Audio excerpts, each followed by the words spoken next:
Hello and welcome. Our topic today is intentionality in science, and my guest is Dr. John Searle, a professor of philosophy and cognitive science at the University of California at Berkeley. Dr. Searle is the author of many interesting books, including Intentionality and also Minds, Brains, and Science. Welcome, John. Thank you. You know, you talk about the mind in a refreshing way. You basically what you say is the mind is just about what it seems to be. Mm-hmm. The naive view of the mind is real. We don't need to look for hidden explanations of how the mind works. With one qualification, and that is, I don't think there is a thing called the mind. I think this noun, mind, is a source of confusion. But I think it's pretty obvious. We really do have beliefs and desires and hopes and fears, and we're conscious pretty much when we're awake, and when we fall asleep we become unconscious except for dreams. So most of our views about the mind are pretty much right, and they could hardly be wrong, because where the mind is concerned, most of the way the things seem have to be the way they are, because for things like being in pain or being conscious, there isn't any difference between really being in pain and seeming to be in pain. I gather you'd probably agree with the physicist Eddington, who described mental experience as being direct experience, whereas our scientific knowledge is secondary once removed. Well, that's not a bad picture. It's a source of confusion if you think that that implies that somehow or other we can't have direct access to the real world. I think we can through perception. But I take it part of the point of what he might be driving at is that where my experiences are concerned, there isn't a general distinction between how they seem to be and how they really are. Mm-hmm. You also seem to take issue with the influential behaviorist school of psychology that tried to suggest, although you've just told me you don't like the term the mind, the behaviorists seem to even go a little further, and that to suggest maybe that minds or consciousness wasn't even real. Yeah, well, I think that's obviously a lot of nonsense. And I think behaviorism in psychology is pretty much dead, but the influence survives in other forms, in certain versions of artificial intelligence, in the so-called Turing test. But the basic mistake is to try to stop studying the mind and study something else called behavior. Obviously, what we're interested in when we study behavior is the mental phenomena that underlies the behavior and causes it. We're not just interested in people as zombies, as mechanical monsters. We're interested in the actual life that is going on in there. And when we're talking about that, we're talking about mental phenomena. Now, I'm going to ask you to backtrack a minute, because you threw out a magic word, and we need to define it. You talked about the Turing test. Yeah. What's that? Well, there was a famous genius who was one of the great founders of computer science as we now know it, named Alan Turing, and he invented a kind of a test. And actually it's fairly complicated, but the way that it's come to be accepted is simply, if you want to know whether or not a system actually has mental states, if it actually understands Chinese, say, just look at how it behaves, and indeed ask, can it fool an expert? If it can fool an expert into thinking it understands Chinese, then it really does understand Chinese, or anything else. That's called the Turing test, and it's used in artificial intelligence. For example, they have computers now that can simulate a psychiatrist, and they've asked people to interact via a teletype with that computer on the one hand and with a real psychiatrist, and many people couldn't tell the difference. Right, and now that would be a case for Alan Turing of passing the Turing test. And by those standards, one would say, yes, that computer was just as conscious as a real human psychiatrist would have been. A lot of people think that, and they're totally mistaken. I have a very simple... Well, now, you don't know psychiatrists. Oh, well, I mean, I suppose some of them are asleep. The general phenomenon, namely, is the behavior sufficient for having the mental state? Is behavior sufficient for consciousness? We know, obviously, that that's not so. Why? Well, I have a short little argument to show this, I mean, a refutation of the Turing test, and it goes as follows. If you think that a computer can understand something just in virtue of running a program that simulates human understanding, there's a simple refutation. Imagine that you're the computer. And the way I like to imagine this is to take a language I don't speak at all, like Chinese, and imagine that somebody writes a program for understanding Chinese. So you give the the program to the, you run the computer on the program, you run the program on the computer, and then you ask questions of the computer in Chinese, and it'll give you back the right answers. Now let's just imagine that I am the computer, and I'm locked in a room with a lot of Chinese symbols, and I've got the program. The Chinese symbols come in the form of questions. I give back Chinese symbols in the form of answers. I'm running the program right, and the answers are as good as the native Chinese speaker. I'm passing the Turing test. I don't understand Chinese. And indeed, there's no way I could understand Chinese in that story, because all I've got are the symbols. You simply know that when X symbol comes in, Y symbol goes out. Exactly. And but now, and this is the point of the story, that's all a computer does for anything. That's the beauty of computers. That's why computers are so marvelous, is that they're symbol manipulating machines. They don't have to know anything. They don't have to know what any of these words stand for, what any of these symbols means. They just crunch symbols. Now, the point of the story that I gave you, this Chinese room refutation of the Turing test, is that because the program is a symbol manipulating a procedure, and because the hardware is a symbol manipulating device, all you have are uninterpreted formal symbols. Programs are syntactical. They have to do with formal structures. Whereas understanding, human understanding, involves more than a syntax, and more than just the formal symbols. You got to know what the symbols mean. So the difference between passing the Turing test in virtue of just having a syntax and really understanding the things is the difference between formal symbols and the actual meaning or the semantics that the symbols have. And those people in the field of artificial intelligence and other related fields who might claim that computers are in fact conscious or will be conscious someday perhaps seem to be developing a worldview in which conscious can somehow occur in a fashion which is devoid of all meaning. Well, actually, I think consciousness is kind of an embarrassment to these guys because it's kind of hard to believe that the VAX 750 is really conscious. Even a PDP-10 or even a Cray. Even a Cray, isn't conscious. I think there are very few guys in AI who would actually come out and tell me they think these things are conscious. They give them intentionality. They think they understand. But of course, it's the same mistake in both cases, namely, from the fact that a system has a program, set of symbol manipulating devices, and the fact that it can pass the Turing test, it simply doesn't follow that it's conscious or that it understands anything.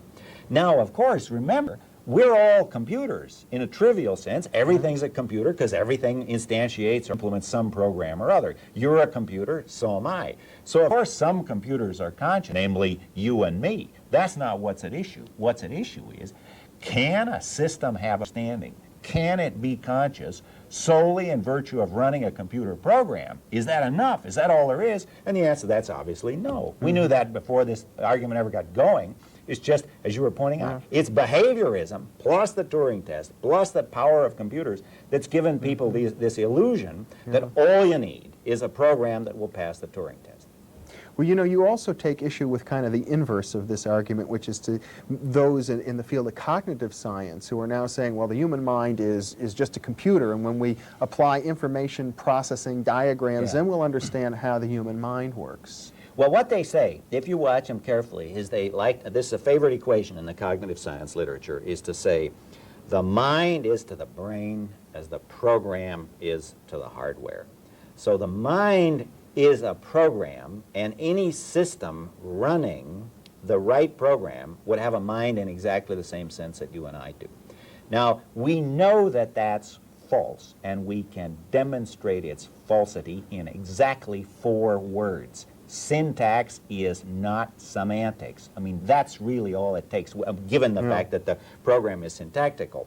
But now you mentioned something else. Let's just define syntax for a moment. Syntax just means the shapes of the symbols and the rules for their arrangement. As opposed to the meaning. As opposed to meanings. Okay. I mean, you remember, and this Turing is partly responsible for this, the computer can be defined in terms of a set of operations on zeros and ones. Just 2 arbitrary symbols.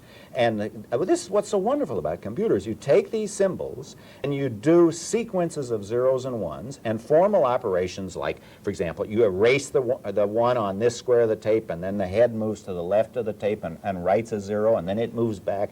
These are just strictly symbol manipulating operations. That's what I'm calling syntactical. Just has to do with the formal shape. By formal here, all we mean is just the shape of the symbols. Right. But now you mentioned another view in cognitive science, I don't know if we want to get into it in any depth, but it's what I call weak AI, or cautious or sane AI, as opposed to strong AI, which is the view that that's all the mind is. AI stands for artificial intelligence. Yeah, I guess on Channel 60 people will know that. But anyway, and now weak AI, one of the interesting views in weak AI is the idea, well, look, maybe the program isn't all there is to having a mind, but you got to at least have the program, because mental states are computational states, and mental processes are computational processes. So that, in a way, is a way where they can concede the obvious point I'm making, namely, the program's not enough. It's not a sufficient condition, but then they think maybe it's a necessary condition.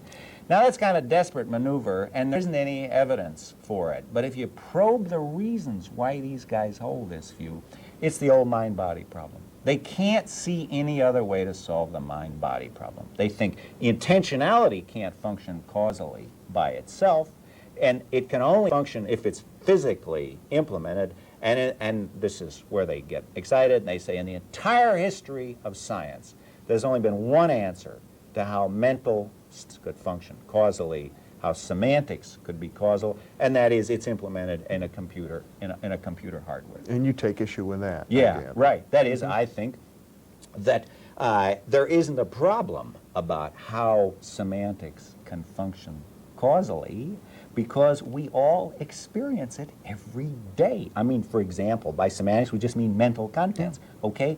Right now, I happen to be very thirsty. It's typical of people on television. They get thirsty. Now, later on, I'm going to go and drink some water. My state of thirst is going to cause me to drink water. That's a case of a semantic content causing behavior. There's nothing mysterious about that. I mean, I want to drive to Berkeley, and I believe the best way is to go over the Richmond Bridge. That combination is going to cause some behavior on my part. So the problem that it was designed to solve, namely, how can mental content and semantics function causally to move my body around, that was never a problem in the first place.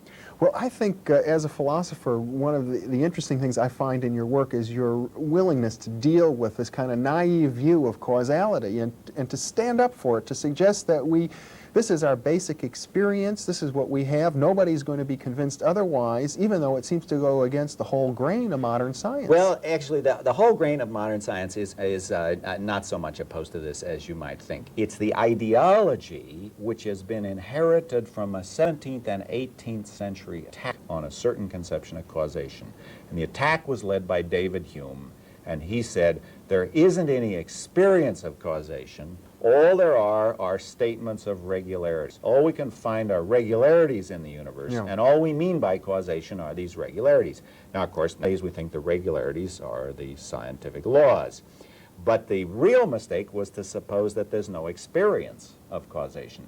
And it seems to me it's something we experience every day. Just watch. And my arm went up. Now, why did it go up? Well, I decided to raise it. A mental event, my decision, actually caused a physical event.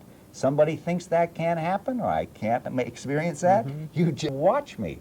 So there was a basic mistake in Hume. He was looking at the wrong place. He wanted to look out at events in the world and find an experience of a connection between the events. Whereas what I'm suggesting is the actual experience of causation is in our ordinary perception and action. That is an experience of acting, that's intentional causation, moving our bodies, or, if you like, in perception, our bodies are affected by the outside world. Once again, we experience the world causally impacting on our bodies. Well, wouldn't you suggest, though, that the world of physics suggests that the whole universe is made up of nothing but particles, and these particles move back and forth and collide into each other, and I think you even go so far as to say that in spite of quantum indeterminacy, that from this point of view, events in the macro world are all determined by the movement of these particles.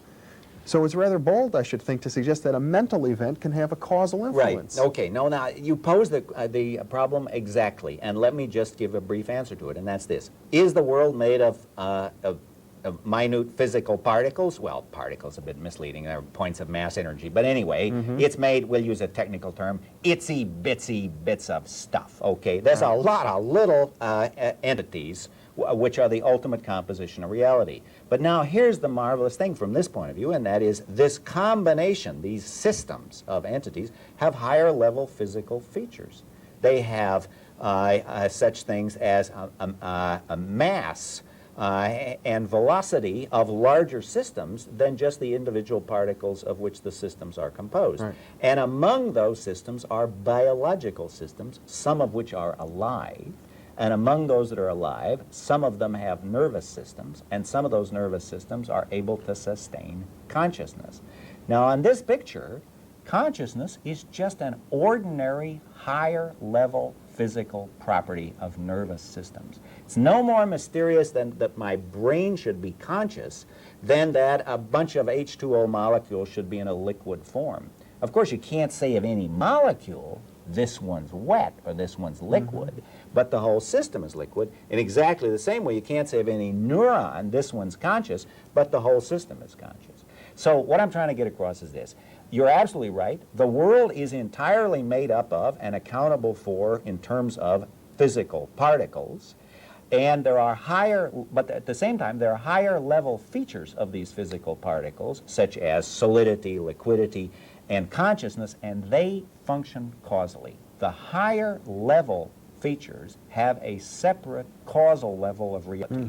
So that if you're pounding a nail with a hammer, the solidity and the weight of the hammerhead function causally, and the real causation there, even though, of course, the hammerhead has properties that are entirely explicable in terms of the molecular structure. Similarly with consciousness, my conscious desire to raise my arm can cause my arm to go up, even though, of course, the whole thing has a level of description where it consists of acetylcholine, a neurotransmitter, being transmitted across a synaptic cleft. So from your point of view, the mind-body problem has essentially been solved. They're one and the same. That's right. Just like whatever perspective you're looking at the phenomenon from. From one perspective it looks mental, from another perspective it looks physical, like the wave-particle duality. Well, it isn't even a duality. I just want to say the big mistake, and Descartes got a lot to answer for because he, more than anybody else in the 17th century, is responsible for this mistake, but it's been with us for 300 years.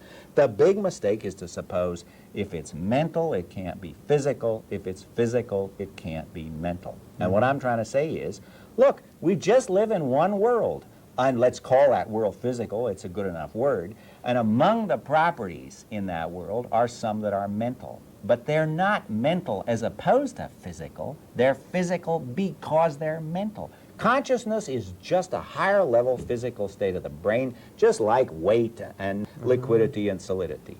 So you're not saying that it's an epiphenomenon? No, absolutely not. I mean, any more than the solidity of the hammer is an epiphenomenon. I mean, a lot of people think, oh, well, if it's just a feature of the brain, then the real work is being done down there at the level of the neurons and the synapses. But nobody would say that about the hammer or the piston. I mean, when I go in and get my car fixed in the garage, what they're interested in are things like crankshafts and pistons and connecting rods. And nobody says, well, it's the molecules that we're worried about. No, I mean, the pistons and the crankshaft and the spark plug are real causal factors. Of course, they're explicable in terms of the molecular construction, the molecular behavior, but the higher level isn't epiphenomenal just because it's higher. It can function causally, and the same goes for consciousness.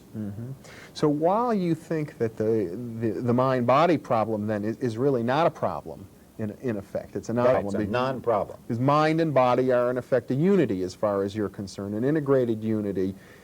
You do feel that the issue of free will versus determinism is an unsolved problem. Absolutely, and I wish I had a solution to it, and I'm convinced that most of the solutions in contemporary philosophy are just a cop-out. But the problem is, I mean, the difficulty is that we have a conception of nature which is derived from the physical sciences, which is so powerful that we're just not going to give it up very easily. And that is that the universe is entirely explicable in terms of a law-like behavior of elements. And these elements can be higher or lower level elements. The point is that the universe is explicable in terms of law-like behavior. Some of these laws may be only statistical. I mean, we want to allow for indeterminacy in physics. But now, indeterminacy is really no help to free will. But now, in our own experience, we just experience freedom of choice. I mean, it's just a fact about me right now that I feel in my experience that I can move this arm or neither arm. That is, we just have built into our consciousness the sense of alternatives. And those two pictures are really at war. The picture of the universe as essentially incapable of freedom of choice because of its law-like regular behavior, and the conception of there being features of the universe, namely conscious, rational decision-making, that are not in that way law-like, that are not in that way just a matter of blind physical forces. And though there are lots of efforts in philosophy to bring those two together, to show that they're really compatible, I think they're probably not. I think we can't give up our conviction of our own freedom even though there's no ground for it. That is, what I'm really trying to say is this. The conviction of freedom is built into our experiences. We can't just give it up. I mean, if we tried to, we couldn't live with it. We can say, okay, I believe in determinism, but then when we go into a restaurant, we have to make up our mind what we're going to order, and that's a free choice. But at the same time, that conviction of freedom that's built into our experiences is inconsistent with what we know about how the world works. Well, do you think then that science might give a little bit on this? That we could build a science around the notion of creatures that have free will? Not without a radically different conception of science than the one that's been so powerful since the 17th century. Now, there are various people that try to fiddle around with quantum indeterminacy to make it support freedom of will, but I've never seen any effort that looked even remotely plausible. The point about quantum indeterminacy is not that the particles have conscious, rational decision-making processes. Nothing of the sort. I mean, they're just blind forces. They happen to be only statistically predictable. What about the social sciences? People in management science, for example, talk about goal-directed behavior all the time. I think, you see, that the real subject matter of the social sciences in general is intentionality.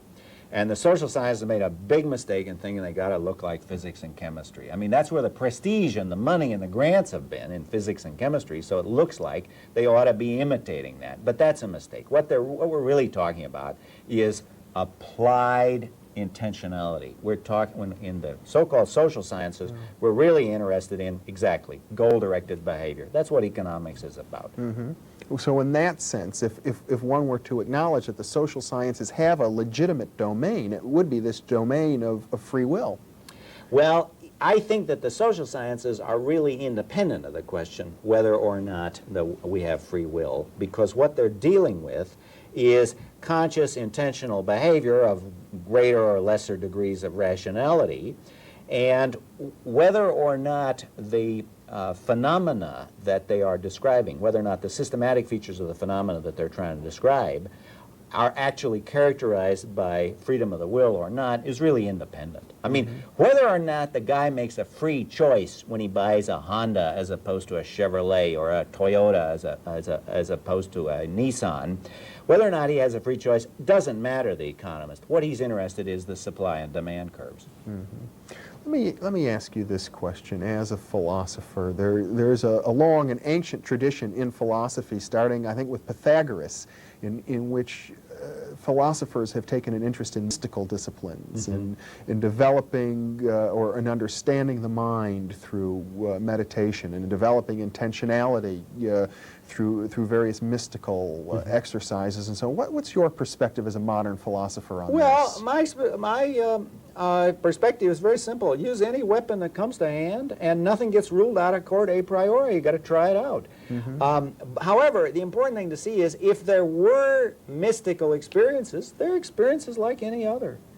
If there was a suprasensible reality that was accessible through mystical experiences, okay, that's part of reality that's accessible through a certain kind of experience. If God and the angels exist, that's a fact of science like any other. What we're interested in is what are the facts How does our Constitution as biological beings enable us to get at the facts? And if it turns out that we're capable of certain kinds of experiences that I personally am not capable of, then that's interesting to me. I'd be interested to find out about that. Unfortunately, I've never seen anything that wasn't grossly implausible, but I have an open mind about this. If somebody can present me with some evidence that there are certain kinds of insights to be gained through mystical experiences, fine. Use any weapon you can get and use anything you need to solve your problems. If you can solve your problems after having drunk a whole lot of wine, drink the wine. That doesn't work for me. Everybody should use the method that is best for them.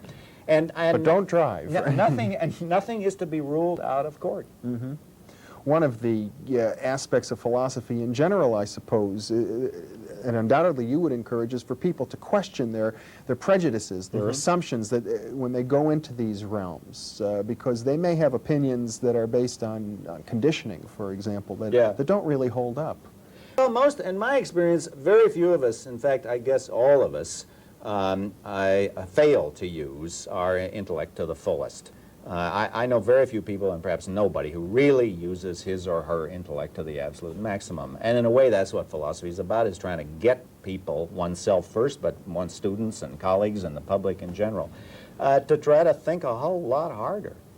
And one of the ways is to stop taking things for granted. I mean, there are all kinds of, I pick up a newspaper every day and there's all kinds of nonsense. It's more or less obvious nonsense being spread around. Artificial intelligence is one of the most famous cases of this. Anybody can open a newspaper and see it's absolutely silly, a lot of the things that are said. How by next Christmas, or at least before the end of the century, we're all going to have household robots that are going to do all the housework and entertain us with lively conversation, take care of the kids and amuse us in our old age and so on. It's a lot of nonsense. I've actually studied some work in robotics, and it's a very primitive state of development. So that's just one example. Yeah. People are very gullible, and I guess one of the socially useful tasks of philosophers is to try to cast a little skeptical doubt on some of the nonsense people like to believe. Well, Professor John Searle, you certainly built a career on challenging a lot of people's prized preconceptions, and it's been just a delight sharing that with you today.